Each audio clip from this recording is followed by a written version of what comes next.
مرکز نظام الدین کے خلاف بغاوتوں کا سلسلہ پرانا ہے۔ پہلی بغاوت مرکز نظام الدین کے خلاف سن 60 کی دہائی میں ہوئی۔ اس وقت بغاوت کا طوفان حضرت جی مولانا انعام الحسن صاحب رحمۃ اللہ علیہ کی عمارت کے خلاف اٹھا تھا۔ اس فتنے میں ایک بڑی ہستی کار فرما تھی، یعنی ایک میاں جی صاحب۔ حضرت شیخ زکریا رحمۃ اللہ علیہ نے مدراس کے لوگوں کو تیار کیا کہ لڑکیوں کے دارالعلوم مدرسے جامعۃ الصالحات کی سرپرستی کے لیے مرکز نظام الدین والوں سے تقاضا رکھو کہ ہمیں میاں جی چاہیے۔ مشورہ ہو گیا۔ میاں جی نے فرمایا میری قدر تو مدراسیوں نے پہچانی۔ وہ چلے گئے، مرکز کا فتنہ ٹلا۔ دوسری بغاوت 70 کی دہائی میں مولانا رحمۃ اللہ صاحب میرٹھی نے کھڑا کی۔ بڑی نامور ہستی تھی، بڑے پائے کے عالم، مقرر، دبدبہ اور رعب والی شخصیت تھی۔ سارا دہلی یوپی ان کے ساتھ تھا۔ نوبت یہاں تک پہنچی کہ ان کے چاہنے والوں نے کہا کہ ہم آپ کے لیے نیا مرکز تیار کریں گے۔ فرمایا ہرگز نہیں، عمر کے آخری دنوں میں سب ٹھیک ہو گیا تھا۔ حق پر ڈٹ جانا سنت حسین ہے اور اپنے پر دوسروں کو ترجیح دینا یہ سنت حسن ہے رضی اللہ عنہما۔ حضرت حسن رضی اللہ تعالیٰ عنہ نے ہاتھ آئی ہوئی عمارت حضرت معاویہ رضی اللہ تعالیٰ عنہ کو سونپ دی، یہ سوچ کر کہ مسلمانوں میں کہیں خانہ جنگی نہ شروع ہو جائے۔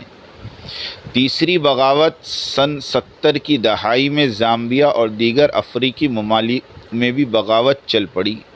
آواز لگائی گئی کہ مرکز نظام الدین سے جڑے رہنے کی کیا ضرورت ہے؟ دعوت کا کام کسی کے باپ کی جاگیر تھوڑی ہے، یہ تو سب کا کام ہے۔ ہم افریقہ میں دعوتی کام اپنی ترتیب سے کریں گے۔ اس بغاوت کے محرک بہت قداور آدمی تھے۔ ان کا مقام افریقہ والوں میں ایسا تھا جیسے یورپ میں حافظ پٹیل صاحب رحمۃ اللہ علیہ کا مقام تھا۔ زامبیا باغیوں کا مرکز بنا۔ حضرت جی انعام الحسن صاحب نے بڑی کوشش فرمائی لیکن کچھ فائدہ نہ ہوا۔ اس محرک کا نام ابوبکر درویش تھا۔ ان کے پیچھے بھی وہی مالداروں کا گروپ تھا جو آج کے باغیوں کے پیچھے ہیں۔ درویش صاحب کی خانقاہ بنائی گئی، نذرانے ہدایے شروع کیے گئے، لوگ بیعت کرنے لگ گئے۔ پورے افریقہ میں درویش صاحب کی قربانی بہت تھی، لوگ ان کی شخصیت سے متاثر تھے۔ مرکز نظام الدین کے بزرگوں کی نیند حرام کر دی تھی اس فتنے نے۔ بزرگوں کی آہوں نے درویشی فتنے کو ختم کیا۔ درویش صاحب کی دماغی حالت بگڑی اور دیکھتے ہی دیکھتے درویش صاحب سے لوگ متنفر ہونے لگے اور ایک ایک کر کے سب بھاگ کھڑے ہوئے۔ درویش صاحب تنہا کھڑے رہ گئے۔ افریقن توبہ کر کے نظام الدین رجوع کرنے لگے اور افریقی فتنہ دب گیا۔ چوتھی بغاوت افریقہ کے بعد انگلینڈ کی باری۔ پھر وہی ناسور فتنہ سن 2000 میں انگلینڈ کا رخ اختیار کر لیا تھا، جس کی وجہ سے ذمہ دار کی زبان پر درویش والا جملہ نکل پڑا، یعنی ہم مرکز نظام الدین کے داخلی معاملات میں مداخلت نہیں کرتے تو انہیں بھی ہمارے کاموں میں مداخلت نہیں کرنی چاہیے۔ احقر بھی اس محفل میں موجود تھا۔ اس جملے کو سن کر تڑپ اٹھا۔ پھر حافظ پٹیل صاحب سفر پر جا رہے تھے، مجھ سے فرمایا ویمبلی ماؤنٹس پارک کی بھائی عطا اللہ والی مسجد میں شب گزاری کر کے دوسرے دن فلائٹ سے آپ بستر کے ساتھ وہاں آ جاؤ۔ سونے سے قبل میں نے خدمت کرتے کرتے کہا حافظ صاحب، قاری طیب صاحب رحمۃ اللہ علیہ نے ساری زندگی دین کی خدمت کی، لیکن ان کے بچوں اور آس پاس کے لوگوں نے اپنے فائدے کے لیے انہیں استعمال کیا اور وہ دنیا سے رخصت ہوئے تو ایک متنازع شخصیت بن کر۔ آپ سے ہم اپنے والد کی طرح محبت کرتے ہیں، اس لیے ہم آپ کی رسوائی نہیں دیکھ سکتے۔ نظام الدین مرکز سے ہم کسی حال میں بھی مستغنی نہیں ہو سکتے۔ ہمارے مسائل میں رہبری کرنے کا وہ حق رکھتے ہیں۔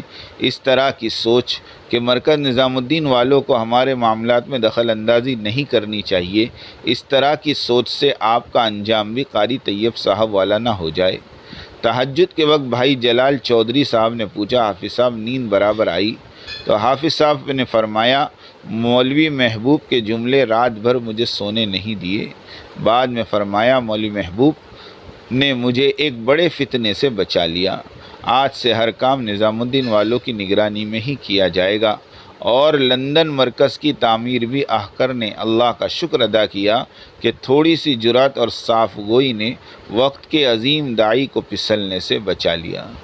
اس دن سے بندے پر حافظ صاحب رحمۃ اللہ علیہ کی شفقت اور بڑھ گئی تھی اور احقر سے بہت محبت کرتے تھے۔ غفر اللہ مغفرہ واسعہ، اللہ ان کے درجات کو بلند فرمائیں۔ ہمارے بڑے سب سے حسن ظن رکھتے ہیں، اس لیے بہت بھولے بھالے ہوتے ہیں، جلدی سے لوگوں کی باتوں میں آ جاتے ہیں۔ وہ خود صحیح ہوتے ہیں، اس لیے سب کو صحیح تصور کرتے ہیں۔ ہمارے آقا حضرت محمد صلی اللہ علیہ وسلم بھی لوگوں کی باتوں میں آ کر 70 صحابہ کھو دیے تھے۔ قرآن مجید سیکھنے کا شوق دکھا کر 70 قراء کو لے جا کر راستے میں شہید کر دیا ظالموں نے۔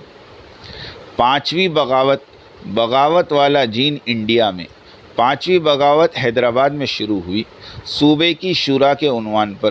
اس کے علم بردار بھی بڑے درجے کے ساتھی تھے۔ بھائی عابد خان صاحب امیر محترم نے مرکز نظام الدین کے مشورے سے یہ فرماتے ہوئے کہ اب میں بوڑھا ہو گیا ہوں، مجھ سے کام برابر نہیں ہوتے، اس لیے ساتھیوں کی خوشی کے مد نظر میں نے شورا بنا دی۔ اب مرحوم عابد بھائی ماننے کو تیار نہ ہوئے۔ امیر بننے کا تصور انسان کو برباد کر دیتا ہے۔ بڑی مشکل سے جھگڑا ختم ہوا۔ دراصل عالمی شورا کی داغ بیل اسی حیدرآباد کے فتنے میں رکھی گئی تھی۔ وہی بغاوت والا جین پہلے افریقہ، پھر انگلینڈ، پھر حیدرآباد۔ افریقہ میں خوب تباہی مچائی، انگلینڈ والوں کو اللہ نے بچا لیا، اب انڈیا کی باری ہے۔ چھٹی بغاوت رائے ونڈ مرکز میں شروع بھی ہوئی اور اسی بغاوت کے تابوت کی آخری کیل بھی وہیں ٹھوکی گئی۔ دراصل عمارت کو ختم کرنے کی پلاننگ تو حضرت مولانا یوسف صاحب رحمۃ اللہ علیہ کی وفات سے ہی شروع ہو گئی تھی۔ بقول حضرت مولانا یوسف صاحب مطالعہ کے کہ جب حضرت شیخ زکریا نور اللہ مرقدہ نے حضرت جی انعام الحسن صاحب کی عمارت کا اعلان فرمایا تو رائے ونڈ کے مرکز کے ذمہ دار نے خط لکھا کہ پنجاب کے گدی نشینوں کی طرح باپ مرا تو بیٹا بیٹھ گیا، آپ نے اس طرح مرکز نظام الدین کو بنا دیا۔ حضرت شیخ نے لکھا کہ بھائی میں نے یہاں کے بڑے بڑے علماء کے سامنے ان کی رائے سے یہ فیصلہ کیا۔ حضرت جی انعام الحسن صاحب رحمۃ اللہ علیہ کی وفات پر رائے ونڈ والے مرکز نظام الدین میں موجود تھے۔ اسی ذمہ دار نے جو 30 سال قبل حضرت یوسف صاحب کے انتقال پر پنجاب کی گدی کی مثال دی تھی، اسی شخص نے 30 سال بعد وہی الفاظ کو مرکز نظام الدین میں اسپیکر ہاتھ میں لے کر دہرایا اور کہا اب یہاں مرکز نظام الدین میں بیعت کا سلسلہ نہیں چلے گا۔ دوسرا یہ کہ اب مرکز نظام الدین میں امیر نہیں ہوگا۔ کسی نے کہا تم یہ کیا کہتے ہو؟ تو کہنے لگے کہ ہم نے پنجاب میں بڑی بڑی گدیاں چھین لی ہیں۔ بالکل اسی ذہن سے اسی بات پر سن 2016 میں عمارت کو ختم کرنے کے لیے عالمی شورا بنا ڈالی۔ رائے ونڈ والے شروع سے ہی مرکز نظام الدین اور وہاں کی عمارت کو قبول ہی نہیں کیا، لیکن مخلصین کی دعاؤں سے ساری بغاوتوں کے جن بھی شیشے میں اتار لیے گئے۔ بنگلہ دیش کے عالمی اجتماع 2017 میں 201 ملکوں کے تبلیغی ذمہ دار اور 35,000 علماء کرام نے ایک فکر، ایک سوچ اور ایک زبان ہو کر مرکز نظام الدین کو عالمی مرکز اور مولانا سعد صاحب کو سارے عالم کا امیر امرائے ثلاثہ کے لقب سے ملقب فرمایا، یعنی مولانا سعد صاحب کو حضرت جی رابع کے خطاب سے نوازا۔ اور یہ تقریب اتنی بڑی تھی کہ دنیائے اسلام کے 3 خیر القرون کے بعد اتنے بڑے مجمع کے سامنے جس کی تعداد 30 لاکھ تھی اور ان میں 35,000 علماء کرام اور مفتیان عظام کے درمیان حضرت جی مولانا سعد صاحب کی عمارت کا اعلان ہوا۔ سبحان اللہ وحدہ ورزق السعد والسعادہ والسیادہ، اللہ تعالیٰ نے یہ سعادت بابرکت بنگلہ دیش کی دھرتی کے نصیب میں لکھی تھی کہ عالمی شورا کی شکل کی عالمی شیطانیت اور بغاوت کو ہمیشہ کے لیے نیست و نابود ہونا تھا۔ وَمَن يُهِنِ اللَّهُ فَمَا لَهُ مِن مُكْرِمٍ، اللہ جسے ذلیل کر دے اسے کوئی عزت نہیں دے سکتا۔ عربوں کی بیعت، موریتانیہ کے ایک ذمہ دار شیخ ابو الحسن عمر حسن نے فرمایا کہ بنگلہ دیش کے اجتماع کے دوران ہم عربوں نے آپس میں مشاورت کی اور طے کیا کہ ہر ملک کی طرف سے ایک نمائندہ باقاعدہ بیعت سنے انجام دے گا، اور باری باری ہم تمام نے تقریباً 37 عرب ملکوں کے ذمہ داروں نے شیخ سعد کے ہاتھ پر بیعت بھی کی اور اپنے حمایتی ہونے کا عہد بھی کیا۔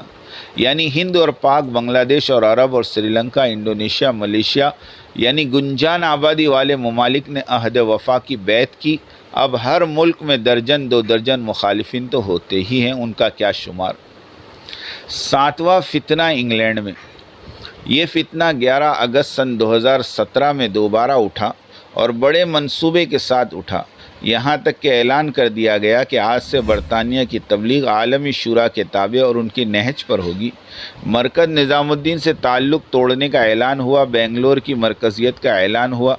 اس فتنہ خبیثہ کے محرک اسحاق پٹیل تھے۔ انہوں نے اپنے ہم خیال لوگوں کو جمع کیا اور اعلان کر دیا کہ آج سے مرکز نظام الدین ہمارا مرکز نہیں، بنگلور ہی کی سرپرستی میں برطانیہ کی تبلیغ چلے گی۔ جب شورا کے احباب کو پتہ چلا تو سب جمع ہوئے اور کہا کہ یہ اعلان اور فیصلہ اسحاق پٹیل کا اپنا فیصلہ تھا، برطانیہ کی شورا کا نہیں۔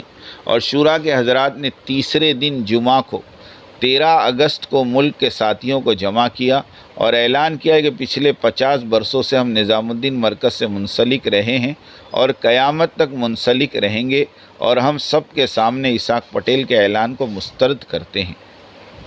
اسحاق پٹیل کا اقدام اتنی جلد بازی میں بلا اجازت شورا عالمی شورا کو اپنانے اور ان کی اتباع کرنے کا اعلان کرنا یہ اتفاقی واقعہ نہیں تھا، بلکہ یہ عالمی شورا کے ان تخریب کاروں کے پلان پر عمل آوری تھی جو انہوں نے اسحاق پٹیل کو دیا تھا۔ عالمی شورا کاروں کا پلان حضرت علی رضی اللہ تعالیٰ عنہ کے وقت کے خارجیوں نے بھی اس طرح کا تخریبی عالمی پلان بنایا تھا، یعنی ایک ہی وقت میں دنیا کے معروف ترین 3 مقامات کی مرکزیت کو برباد کر دو۔ دمشق میں حضرت معاویہ، کوفہ میں حضرت علی، مصر میں عمرو ابن عاص رضی اللہ عنہ اجمعین کو مار ڈالو۔ اس کے لیے تربیت یافتہ لوگوں کو بھیجا گیا اور ہدایت دی گئی کہ یہ تینوں فجر کی امامت کریں گے اور دوران نمازی ان کا کام تمام کر دینا۔ عبد الرحمن ابن ملجم نے کوفہ میں حضرت علی رضی اللہ عنہ کو شہید کر دیا۔ دمشق میں حضرت معاویہ رضی اللہ تعالیٰ عنہ بھی فجر پڑھاتے ہوئے زخمی ہوئے۔ حضرت عمرو بن عاص رضی اللہ عنہ کو زکام لگ گیا تھا، نماز ان کے نائب پڑھا رہے تھے، قاتل پہچانتا نہیں تھا، اس نے عمرو بن عاص رضی اللہ تعالیٰ عنہ سمجھ کر ان کے نائب کو شہید کر دیا، اور یہ تینوں واقعات ایک ہی تاریخ اور فجر کی نماز کے دوران واقع ہوئے۔ یہی پلاننگ فتنہ خبیثہ پاکستانی عالمی شورا والوں کی تھی کہ ایک ہی تاریخ یعنی 11 اگست سن 2017 کو مرکز نظام الدین کی معزولی اور بنگلور مرکز کو تسلیم کرنے کا اعلان ہوا۔ یہ اعلان اسی تاریخ کو England, Mumbai, Panama, Trinidad, Barbados, Canada, Bangalore میں ہوئے۔ ہاں، مولانا سعد صاحب سے اختلافات ہیں اور وہ رہیں گے، لیکن مرکز نظام الدین کے علاوہ کوئی مرکز نہیں ہوگا۔ مولانا کے ان کلمات نے عالمی شورا کے سارے پلان پر پانی پھیر دیا اور سارے اعلانات دھرے کے دھرے رہ گئے۔ انگلینڈ میں اعلان کے بعد اسحاق پٹیل صاحب کی وہ گت بنی کہ اگر رتی برابر غیرت ہوتی تو وہ نقل مکانی کر لیتے اور پھر کبھی لوٹ کر ڈیوزبری نہ آتے۔ یہ تو اپنے اپنے ظرف پر منحصر ہے۔ حضرت ابو سفیان رضی اللہ تعالیٰ عنہ پر بلال رضی اللہ تعالیٰ عنہ کو ترجیح دی گئی تو وہ غیرت کے مارے اللہ کے راستے میں نکل گئے اور ایسے نکلے کہ واپس حجاز کو نہیں لوٹے۔ اسحاق پٹیل بھی ایک شخص ہیں کہ اتنی بے عزتی کے باوجود وہ جوں کہ تو ہیں، وہی ترتیب وہی ٹھاٹھ سے جمے ہوئے ہیں۔ حدیث نبوی ہے، اذا لم تستحی فاصنع ما شئت، تو بے حیا ہو جا پھر جو چاہے کر لے۔ اللہ تعالیٰ سب کی ہدایت کے فیصلے فرمائیں، آمین۔ وآخر دعوانا ان الحمد للہ رب العالمین۔ میری بات توجہ سننی پڑے گی، بہت توجہ سننی پڑے گی۔ تم بات کو غلط مطلب نکالو گے اپنے ذہن سے، اور میرے ذہن میں جو مطلب ہے اس پہ غور نہیں کرو گے۔ یہ بڑی مصیبت ہے زمانے میں۔ بجائے جو میں چاہتا ہوں اس طرف توجہ کرنے کے، اپنے دماغ میں جو کچھ لیے بیٹھے ہو اس کو غلط رخ پر لے جاؤ گے۔ سنو غور سے۔ بات کو سمجھنے کے لیے سب سے پہلے آدمی اپنے ذہن کو اور اپنے برتن کو اعتراض اور تردد اور اشکال سے خالی کرے، اس لیے کہ اگر کسی بات کو بھی مفہوم مخالف اور کسی بات کو بھی کسی دوسرے عمل کی تردید یا اس کی تنقیص یا اس کی افادیت کو کم سمجھنے کے سوء ظن کے ساتھ سنا گیا، نفع کی باتوں سے نقصان ہونا یقینی ہے۔ اس لیے سب سے پہلے ہم اس کی نیت کریں، پوری بات سنیں گے، آگے پوری بات نقل کریں گے۔ آدھی سننا یہ بھی دین دعوت کے لیے ناقص، اور آدھی بات کا نقل کرنا یہ تو بڑے فساد کا ذریعہ ہے۔ اس لیے بہت توجہ کے ساتھ بات سننی ہے۔ اور اگر آپ نے ابھی تک ہمارا چینل سبسکرائب نہیں کیا تو فوراً سبسکرائب کیجئے، ساتھ ہی بیل آئیکن پر کلک کریں تاکہ مزید آنے والی ویڈیو ہیں وہ آپ کو وقت پر ملتی رہیں۔